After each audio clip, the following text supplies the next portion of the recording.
My name is Mason Lewis, and I'm 32 years old. I've been working the night shift as a janitor in this large office building downtown for about 6 months now. It's not glamorous, but it pays the bills. The building is usually empty by the time I start my shift around 10 p.m. It's just me, my mop, and the echo of silence as I make my rounds through the dimly lit halls. It was a Wednesday night when things started to get weird. I was cleaning the restrooms on the 3rd floor. Going about my usual routine, I was scrubbing one of the mirrors when I noticed something that made me stop. A bloody handprint. It was smeared across the glass, and for a second, I thought I had cut myself or something. But when I checked, my hands were clean. At first, I assumed it was some kind of prank. Maybe one of the employees had done it before leaving, thinking it would be funny to mess with the janitor. Annoyed, I grabbed a rag and cleaned it off. But I couldn't shake the feeling that something was off. I mean, who would go that far just for a joke? The next night, the handprint was back. Same spot, same size, like it had never been wiped away. This time, I was freaked out. I cleaned it again, but now I was paying more attention to everything around me. I started noticing things I hadn't before. Small things. Papers in offices that had been moved. Chairs slightly out of place. Lights flickering, when I knew for a fact I had turned them off. As I walked through the halls, I heard faint footsteps echoing from somewhere down the corridor. I stopped, listening carefully, but the sound disappeared as quickly as it came. I told myself it was just my imagination running wild, maybe the building settling, but deep down, I knew something wasn't right. A few nights later, I decided to investigate. I had finished my usual rounds and still had a couple of hours before my shift ended. Something was nagging at me about the basement. I'd never really gone down there much. It was mostly used for storage, old files and broken equipment, but something about it felt wrong. I grabbed my flashlight and made my way to the basement. The air felt colder down there, heavy, like it was pressing in on me. I flicked on the light, but it was dim, barely enough to see the dusty shelves and old filing cabinets that lined the walls. As I was about to turn back, my foot hit something hard. I shined my light down and saw a small hidden door behind a stack of boxes. It wasn't on the building plans I'd seen, and I had no idea where it led. Curiosity got the better of me, and I pulled the door open. Inside was a small, cramped room, and the smell hit me before I even stepped in. Damp, musty, with a faint metallic scent. My flashlight beam caught something in the corner, and my heart stopped. There was a woman tied up and barely conscious, her face bruised and swollen. She was alive, but just barely. I stumbled back, my mind racing. How long had she been there? Who had done this? My hands shook as I pulled out my phone and dialed 911. The operator's voice seemed far away as I gave them the address and told them what I had found. They promised to send someone right away, but every second felt like an eternity. I stayed by the door, keeping an eye on the woman, trying to reassure her, but she couldn't even speak. When the police finally arrived, they searched the room and took the woman to the hospital. I thought it was over, but when the officers came back from checking the basement, they looked puzzled. "The room's empty," one of them said. "What do you mean, empty?" I asked, my voice shaking. She was right there. But when I led them back to the room, it was completely bare. No signs of anyone ever being there. The woman was gone, and the ropes that had bound her had vanished. The police looked at me like I was crazy. And honestly, I was starting to wonder if I was. I went home that morning, exhausted and terrified. I didn't sleep, just kept replaying everything in my head. But the worst part came the following night. I was sitting in the break room, trying to focus on anything other than what had happened, when my phone rang. It was from a blocked number. I hesitated but answered. A low, gravelly voice whispered, "You're next." My blood ran cold.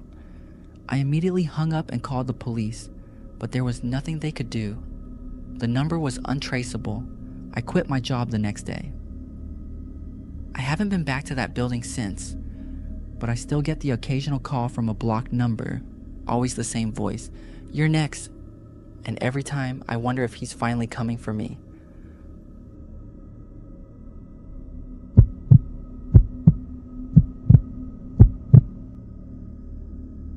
My name is John Carter. I'm 34 and I work security for a massive warehouse on the outskirts of Houston. It's a dull job, mostly just watching security cameras and doing rounds every few hours. Nothing ever happens, which, honestly, I was okay with. Less work for me, but about a week ago, something changed. It was around 2 a.m., and I was in the security office, half asleep, staring at the camera feeds. That's when I saw him, a man on camera 5. He was dragging something heavy across the floor. At first, I thought it was one of the workers moving a box, but I knew the warehouse was supposed to be empty. There was no one else on the shift that night. I squinted at the screen, trying to get a better look.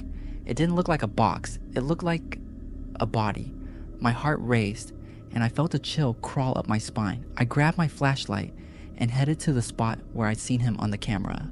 When I got there, nothing. The place was completely still, like always. No man, no body, just shelves stacked with boxes, and the sound of the air conditioning humming in the background. I went back to the office and replayed the footage. The man was there, clear as day, dragging something across the floor. But when I checked again on the camera feed, the aisle was empty. It didn't make sense, but I convinced myself it was probably a glitch. Maybe I was just seeing things. The next night, the same thing happened. Around 2 a.m., the man appeared on camera 5 again, dragging what now looked like a body wrapped in some sort of plastic. I couldn't shake the feeling of dread. I called the police this time, hoping they'd find something I couldn't. They arrived within 20 minutes, searched the entire warehouse, but came up with nothing. No man, no body, no sign of anything unusual. Over the next few nights, the same thing kept happening. The man would show up on camera 5, always at the same time, always dragging that body. I stopped going to check in person. I didn't want to be there when he showed up in real life. On my last night shift before the weekend, something changed. I was doing my rounds, flashlight in hand, when I heard it, a noise from the back of the warehouse. It was faint, like something scraping against the floor. My pulse quickened. I didn't want to go, but I had to. It was my job, after all. As I got closer, the sound got louder, and then I saw him. Standing at the end of the aisle, the man was there, dragging that same heavy bundle. He stopped when he saw me, locking eyes with me. His face was pale, his clothes torn and dirty. I froze, unable to move as he slowly stood up, leaving the bundle behind. For a moment, we just stared at each other, the dim light flickering overhead. Then, without saying a word, he pointed at me. I bolted. I didn't care what was in that bundle. I didn't care if I lost my job. I ran back to the office, grabbed my keys, and didn't stop running until I was in my car. The police were called again, but when they showed up, like always, there was nothing there. No man, no bundle, nothing. I quit the next day. I haven't been back since, but sometimes, late at night, I still see that man's face in my mind. I still hear the sound of something heavy being dragged across the floor, and I wonder, was he real, or was I just losing my mind?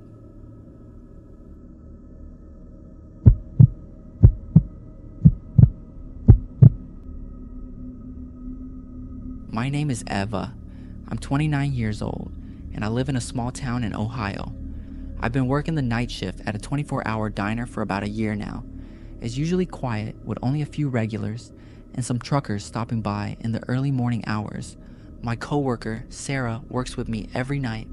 She's always been reliable, especially when it comes to taking out the trash around 3 a.m. It's almost like a routine for her.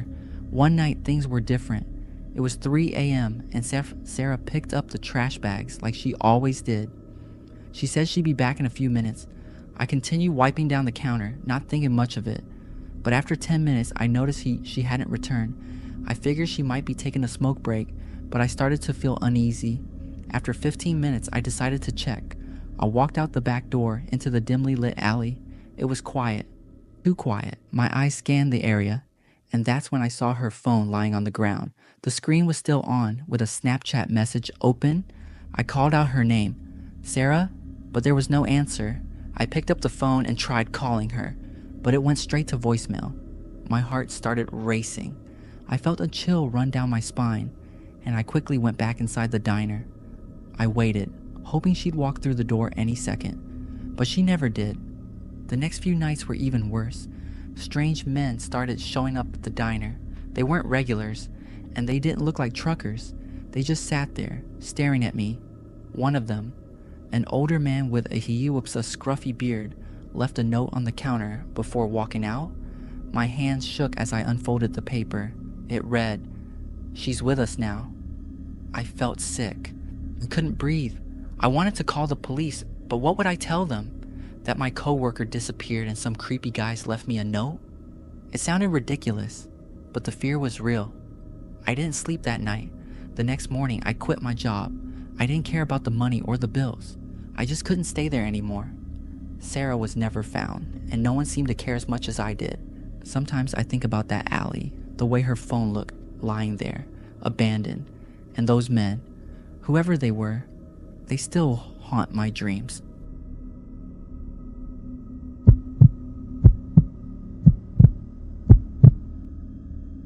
My name is Hannah. I'm 26, and I work the graveyard shift at a small 24-hour gas station just outside of Portland, Oregon.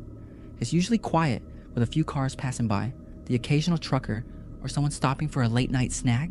Most nights are the same, but one night something happened that I can't shake. It was around 2 a.m. when the man walked in. He wore a dark hoodie pulled low over his face, hiding most of his features. I greeted him like I always do, but he didn't respond. He just walked straight to the counter, grabbed a pack of cigarettes, and tossed some cash down without saying a word. I handed him the change, and that's when it happened. Before he turned to leave, he slid a folded piece of paper across the counter toward me.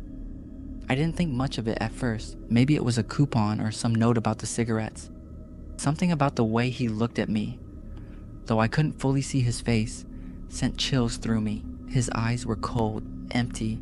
He walked out and I unfolded the paper. My hands started shaking immediately. Inside was my full name and my home address. I felt like the floor had dropped out from under me. I stared at the note, my mind racing. How did he know my name, my address? I had never seen this man before in my life. Panic surged through me, but I tried to stay calm. I couldn't leave. I still had hours left in my shift.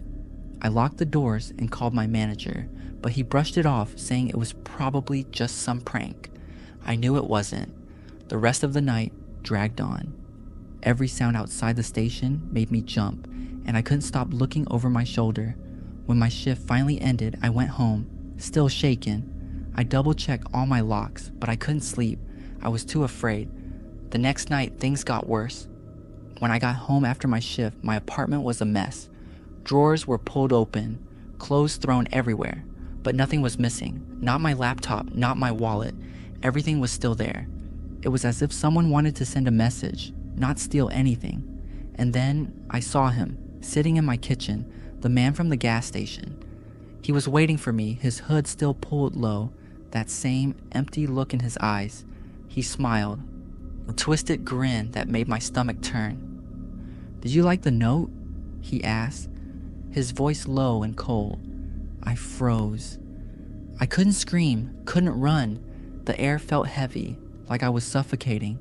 I never thought my quiet night shifts would lead to something like this.